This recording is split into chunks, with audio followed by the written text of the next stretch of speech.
أعوذ بالله من الشيطان الرجيم بسم الله الرحمن الرحيم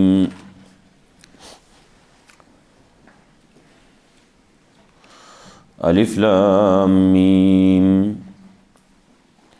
الله لا إله إلا هو الحي القيوم نزل عليك الكتاب بالحق مصدقا لما بين يديه وأنزل التوراة والإنجيل من قبل هدى للناس وأنزل الفرقان إن الذين كفروا بآيات الله لهم عذاب شديد والله عزيز ذو انتقام.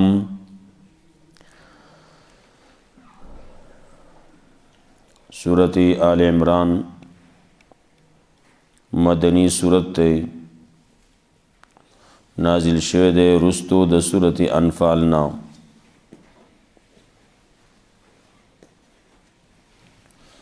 مخی سورت کی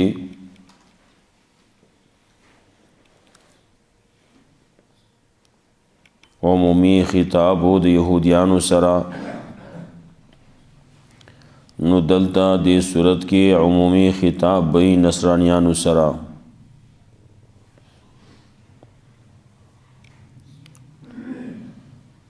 سورت فاتحہ کی ویلیو دریڈلی دی،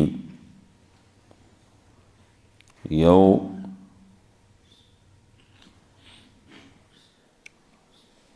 انعمت علیہم دی، بل غیر المغضوب علیہم دی، مغضوب علیہم او بل دی ضالین. نوالت کی تذکرہ غیر المغضوب سر کڑوا، اول الظالین سره کړوا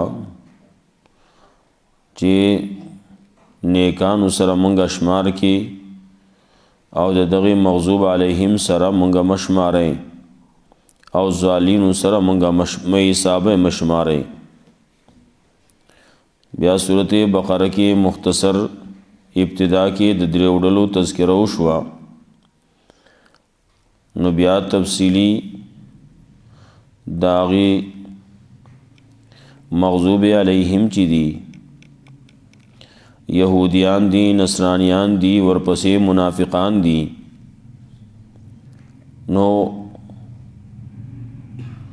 داغی تذکرہ نمبر پا نمبر بانی کئی. اول تذکرہ د یہودیان وشوا، نو دے صورت کے تذکرہ بند نصرانیانو کئی. نو ورپسې صورت کے بیا به د منافقانو تذکرہ کوي، د مومنانو تذکرہ به بیا راځي. دا نمبر په نمبر باندې دا مخکی کوي. ابتدانا خو مختصری ہوئے ایمان راوڑی مومنان شي، توحید منئی، سنت منئی، پیغمبر منئی.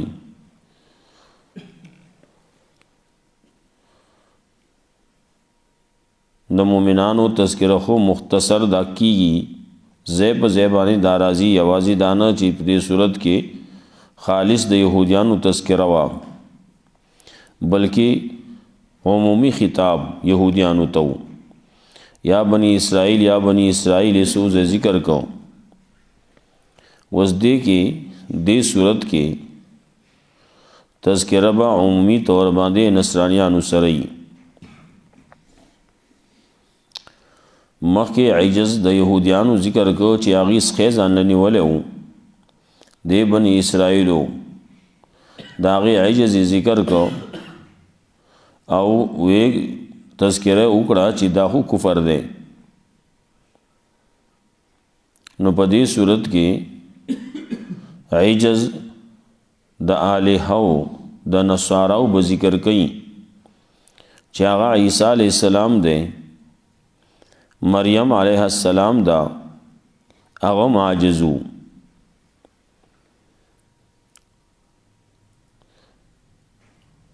مخی صورت کې مباهله تذکرہ وا یهودیانو سره، نو په دې صورت کې مباهله وي دعوت بئی د مباهله نصرانیانو ته. دغسې نورم مناسبتونه ډېر دي. مخکې صورت کې وی فانصرنا القوم الکافرین. نو دا کافر څوک دي؟ دا هغه خلق دي کنه چې الله لا اله الا هو الحي القيوم نه مني، دی پیغمبر نه مني، په دې وجه باندې دی کافر شي دي. داوه د صورت بئی تفصیل د مضامینو اربعو چې کوم صورت بقره کې ذکر شوی وو. چاول کې توحید وو، ورپسې رسالت وو، ورپسې جهاد وو، او ورپسې انفاق فی سبیل الله وو. نو په دې صورت کې به هم دغه درې مسلې بیا ذکر کړي.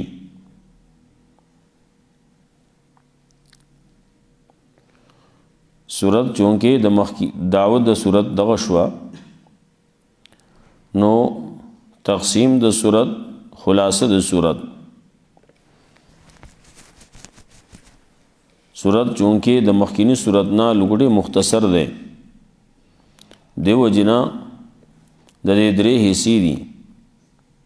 په اوله حصہ کې چې هغه 3 آیاتونو پورې وایي، په دې کې به مسله د توحید ذکر کوي عمومي.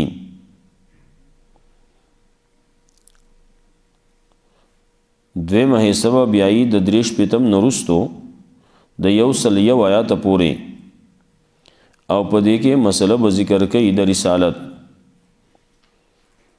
د رسول الله صلی الله علیه وسلم حقانیت به پکې ذکر کوي. بیا د 101 نورستو اخیره پورې دا بدرې مهیسه او په دې کې بدا دواړه مسلې ذکر کوي چې هغه جهاد او انفاق فی سبیل الله دي.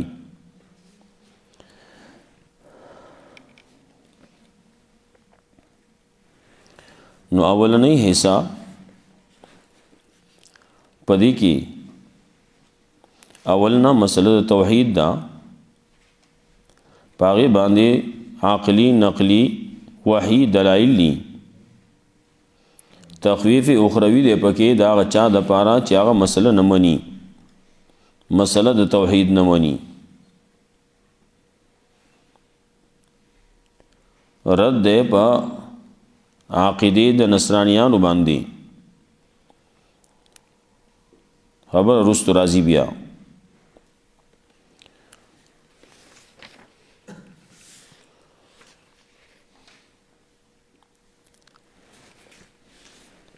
بیا با تذکرہ کوي د نصرانیانو رد بکئی، مسله د توحید به بیا ذکر کوي، او اخر کې بیا هم قل اللهم مالک الملک تؤتی الملک من تشاء وتنزع الملک ممن تشاء. د دین بعد دا دریم باب د دې حصي. نو په دغه کې مسله د توحید وي، د عیسی علی السلام په عبدیت باندې 3 نکات به ذکر کړي، او 15 دلائل پای باندې ذکر کړي.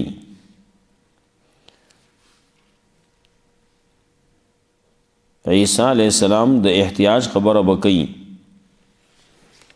په دې کې رستو تذکرہ برازي د مباهله دا، چونکه د نجران نه خلق راغلیو، هغه راغله نو د رسول الله صلی الله علیه وسلم نه تپوسو کو. غټ یو وفدو په دې کې مولیانو داغي تپوس یو کو د رسول الله صلی الله علیه وسلم نه چې عیسی علیہ السلام په بارکی تسوي دا زه په زبانی دا خبرې شوې دي، ودل دغه دا خبره چې کېدا دا ډېر وروستو شوي دا مخکې دا اعتراضونه په حبشه کې هم شوي وو یو پیری جعفر رضی الله تعالی عنہ د عیسی علیہ السلام په باره کې د مریم علیه السلام په باره کې تذکره وکړه نو سورت مریم ورته ذکر کو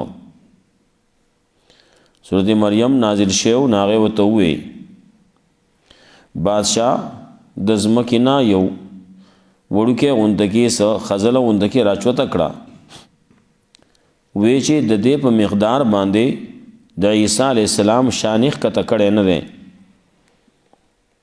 مسلمانان او د مسلمانانو کتاب کې د عیسی علیه السلام شان ښکته کړی نه دی غورځولی نه دی بلکې د عیسی علیه السلام صحیح حیثیت او صحیح شان ذکر کړلی هلته کې سورت مریم کې راځي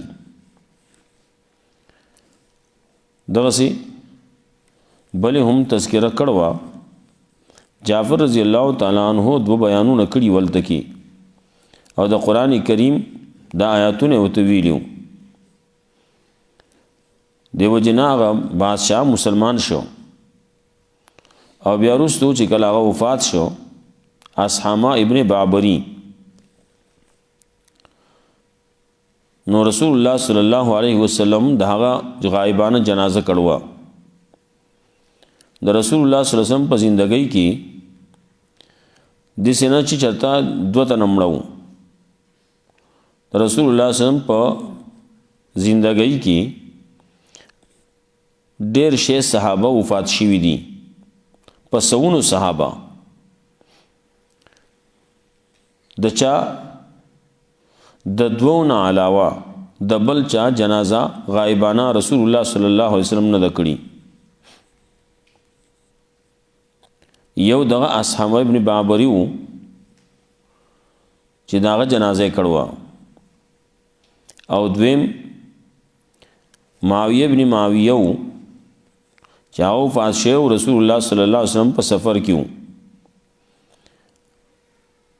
نو جبرئیل السلام راغی چې هغه وفات شوی دی کته ول جنازه کول غواړي چې زدا منځ نه حجابات ختم کم او تاته منکشف ښکارا کم رسول الله صلی الله علیه وسلم ته هغه کټ ښکارا شو او هغه ودرېدو او داغه جنازه وکړه نو رسول الله صلی الله علیه وسلم کو جنازه کړي د اصحابې کړي او کده معاویه رضی الله تعالی عنہ کړي نو دا غایبانه جنازه نه و بلکې رسول الله صلی الله علیه وسلم ته د معجزې په صورت کې په شکل کې په معجزه باندې هغه ته منکشف شي او ښکار شي او جنازه کړوا هغه د پاره غایبانه نه و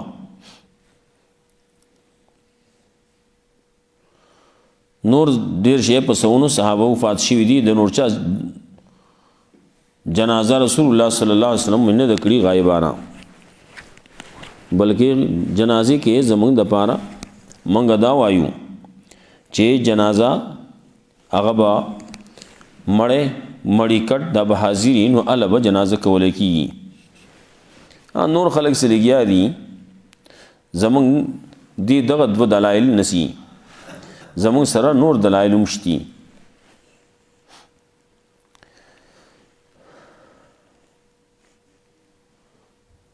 نو تذکره کې د دې چې دغه د نجران کسان چې راغلی وو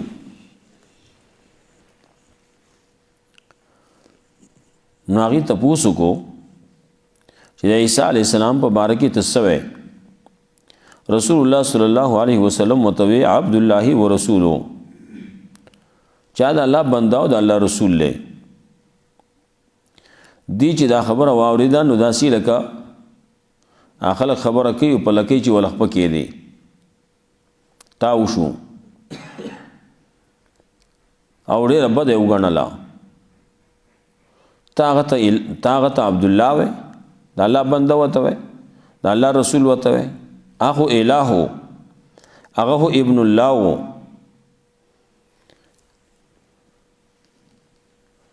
دانګه ثالث ثلاثه وغیرہ د دې خبرې وی دغه نجران والا چې کوم راغلیو اعتراضونه وکړو سب بازي خبرې پیش کړې موږ متاته په خپل کتاب کې وخایو زمونږ په کتاب کې لیکلي چې عیسی علیه السلام ابن الله و. د هغې څه بعضې خبرې کولې چې عیسی علیه السلام هغه کې د الوهیت صفات و. یو خدا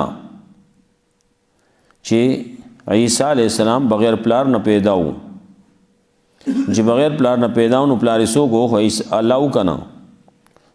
نو د الله زوی و.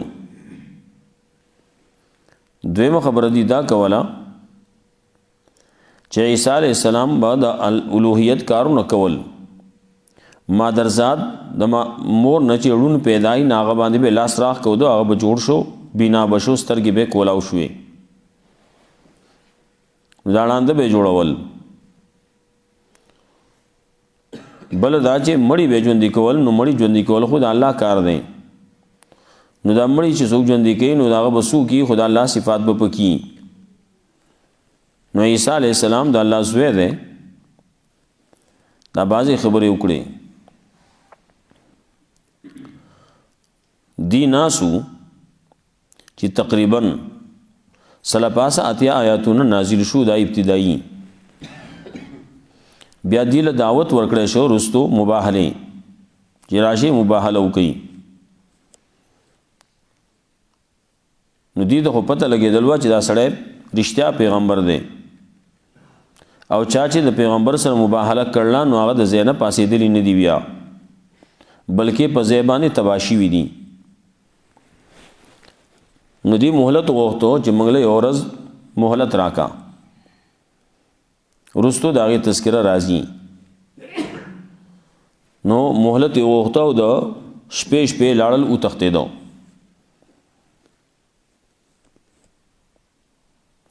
نو د آیاتونه نازل شوي په دې کې دلایل دي په دې باندې چې عیسی علیه السلام خو الہ نه دی، هغه ابن الله نه دی.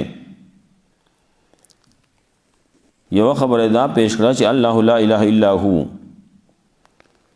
بل دا پیش کړه دا گویا کې دعوه ده. نو په دې باندې دلایل پیش کړي الحی، الله حی دی. ستاسو عیسی علیه السلام همیشه ژوندی دی د وینا. د دې کې خو بعضې فرقې جوړې شي دي، بعضې وایي هغه وجلی شوی دی، قتل شوی دی، پسولی شوی دی.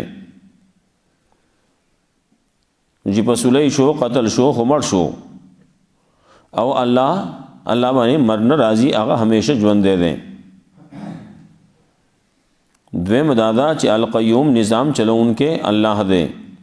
ستاسو عیسی علیه السلام داسې و چې هغه نظام چلاو، که نظام یې چلاو نو ځان دپاره یې مرګ خوښاو، ځان دپاره سولی یې خوښوله،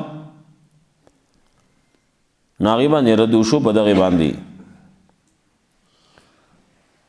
بل ورپسې راځي عیسی علیه الہ هغه څوکي چې هغه باندې څه شی پټ نه وي. عیسی علیه السلام داسې و نه. عیسی علیه السلام دپاره چې کومه منصوبه جوړېده، پروګرام جوړېده د هغه د قتلولو دپاره، ناتې خبرو که نه و. نو چې خبر نه و نو هغه الہ څنګه شو؟ بل پیش کوي دا چې الله هغه ذاتی چې هغه مصور فی الرحم نه وي. ستاسو عیسی علیه السلام هغه خو مصور فی الرحم و، هغه د مریم علیه السلام نه پیدا و. نو پر رحم کې وخت تیر کړلی، اول نشو نو بیا شته شو، نو دا خو الہ نشي کېدی. که ته وې چې زه به درته کتاب کې وښیم، نو کتاب باندې ته پوهېږې نه. یو خبره دا ده چې کتاب کې کله کله داسې چې هغه متشابهات دي، په هغې باندې ته پوهېږې نه. دویمه دا ده چې کتاب کې که څه لیکلي شوي نو کله پکې داسې چې هغه د بل چا د طرف نه لیکلی شوي، چا پکې ګوتې وهلي او هغه ټکي پکې لیکلي.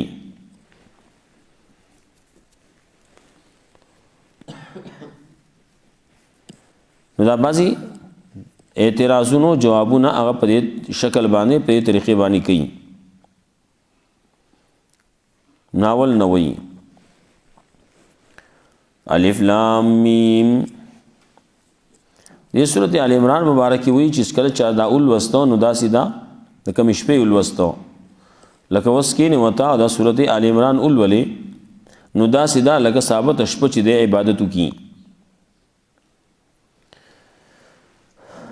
الف لام هغه حروف مقطعات دي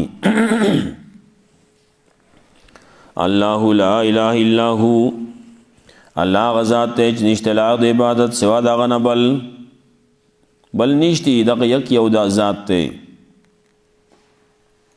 الحی اموا همیشه ژوند دی القیوم نظام چلون کې الله دی بل څوک نشتی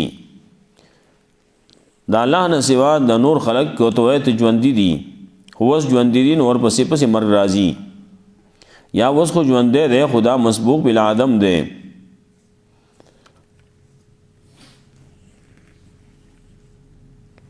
مخکې په د باندې آدم راغلی الحمدلله الذي تفرد بالقدم وكل شيء ما سوى الله مسبوق بالعدم سمرا الله رب العزت یو ذات ته چې هغه د قدم په لحاظ سره ده الله داسې ذات ته چې داغه نمخ کې شي نو الله دې جوده او داسې ذات ته چې رستو انتها به نه انسان دې نو ابتدایي همشتي نو انتهایی مشتي دنیوي لحاظ سره چې ګوري نو اول کې نو بیا پیدا شو نو بیا دنیا کې چې ګوري نو بیا به نه نو بیا به خبر کې پروتي مړ وای الله باندې داسې حالات ناراضي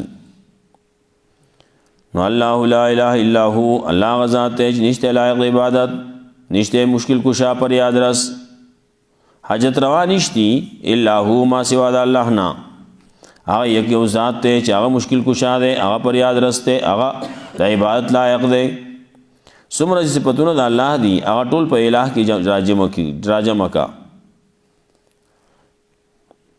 ورپسې وی الحی هغه همیشه ژوند دی دا دلیل دی دلیل عقلی دی په دې باندې چې تاسو عیسی علی السلام خدا سینه دی او دا سینه وو بعضې بګې دا عقیده لري چې عیسی علی السلام په سلی شوی دی نو خبره خلاصه شوې ده بعضې بګې داسې دي چې دا عقیده لري چې هغه په سلی شوی دی او قتل شوی دی او بیا وروسته الله ژوندی کړلی او اوس ژوندی دی دا عقیده د دې دواړو غلطه ده الله رب العزت وروسته د آیت د صورت کې به هم دا خبر راځي او وروسته صورت نساء کې به هم راځي خلق لګیا دي عیسی علی السلام د قتلولو د پاره کوشش کوي نو الله رب العزت ته وایي اذ قال الله یا عیسی انی متوفیک ورافعک الی یہ تا ځان ته اوچتوم مرګ په نه راغلی سورۃ نساء کی به وایي وما قتلوه وما صلبوه ولكن شبه لهم دین هغه قتل کړل نه په سولای کړل لیکن دی باندې شوبه پریوتی نه تذکرہ بالته کې هغه ذکر راځي نو الحی همیشه ژوند دی خو هغه یک یو ذات دی القیوم نظام چلون کې الله دی نظام بل چاته نه اسپارلې چې دا بل څوک چلای نظام نه خپل س ظاهری کاروبار دی سړی کولای شي خلک کوي سړی دی او که خزدا دا ظاهری خپل کاروبار کوي لیکن نور نظام دا د الله په لاس کې دی چا لرزق ور کوي څوک چالا غنا ور کوي چالا فقر ور کوي چاله لګ ور کوي نو چاله ډیر ور کوي څوک ژوند دی کوي نو څوک مړ کوي کله ورځ کوي نو کله شپه کوي کله ګرمي کوي نو کله یخني کوي نور او سپومې او ستوري د دې نظام چلول د الله په لاس کې دي بارانونه دي نو دام د الله په اختیار کې دي. دا څومره نظامونه چې چلیږي نو دا ټول نظامونه الله چلئی، یک یوازې چلئی. که څوک لګیا دي چې دا اقطاب دي، دا ابدال دي او دا پکې نور سیزونه دي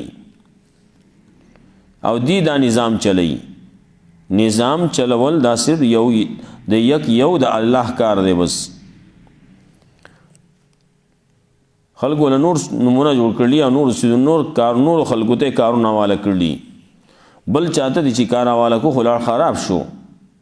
دا دومره غټه دنیا دا داغه نظام یو تن کله چلولې شي بیا د الله نه سوا. د یو کور نظام هغه د نه سنباليږي نو دی به د ثابت علاقه دا، ثابت ملک دی، ثابت دنیا دا، نو داغه نظام به د څنګه وچلي. کده وای خدا غلط وای لکه مخکې صورت کې تیر شیو هغه نمرود وی دا ورځ او شپه دا غزر اولم مرګ او ژوند، دا مرګ او ژوند دا خو زما په لاس کې دی. چې کله وته ابراهیم علیه السلام وی ته نور د مغرب نه راوخې جواب نو بیا وسره بل جواب نو جواب کوله خوشو، لیکن الله توفیق نه ورکی دغه خلکو ته د جواب نو جواب یې ونکړې شو او اکا شو، حیران شو او شرمیدل ذلیلا پاتې شو. نزل علیک الکتاب نو القیوم معنی نظام چلون کې الله دے، الله قائم دے. نزل علیک الکتاب بالحق دلیل وحی دے، نازل کړي دے الله پتا باندې کتاب په حق. پیغمبر صلی الله علیہ وسلم صداقتم ذکر کئی، مصدقا لما بین یدیه نازل کړي دے کتاب پتا باندې پرشتیا، مصدقا لما بین یدیه تصدیق کوونکی دا کتاب دا غسه چې مخکې د دې نو د دې نه مخکې چې کوم کتابونه نازل شوي دي نو دا قرآن کریم دا غي تصدیق کوونکی دا پیغمبر تصدیق کوي. وانزل التوراۃ والانجیل دلیل نقلی ده، الله تورات هم نازل کړل، تورات کې دا مسلې وي، والانجیل او انجیل هم نازل کړل، پای کې دا خبرې وي. من قبل نو کله نازل کړل، مخکې نازل کړل د دې قرآن کریم نو مخکې هغه وخت کې دا بنی اسرائیل د پاره هغه هدایت للناس، دا خلقو د پاره هدایت او دا خلقو د پاره دا بنی اسرائیلونه هدایت د سشو ال التوحید، خلق توحید ترابلا. وانزل الفرقان الله نازل کړل فرقان، فرقان د قرآن کریم یا انزل الفرقان نازل کړی د الله نور صحیفه. انزل الفرقان یاد ادا چې الله نازل کړل، صحیفه نازل کړل، قرآن نازل کړل. یا انزل الفرقان نازل کړی دی الله معجزات دي نو هغه د الله په اختیار کې دي. وانزل الفرقان ان الذين كفروا يقينا کسان چې کفر کړل بیات الله د الله په آیاتونو باندې مسری توحیدنا لهم عذاب شدید یبار عذاب سخت ہے. والله عزیز ذو انتقام الله دې غالب انتقام والا، الله انتقام والا دې غالب دې. چا چې خبره نه منله نه الله باغه سزا ورکړي. لازم پریدو بش ان شاء الله. الله رب العزت ته مولا قرآن و سنت باندې عمل کول توفیق راکړي.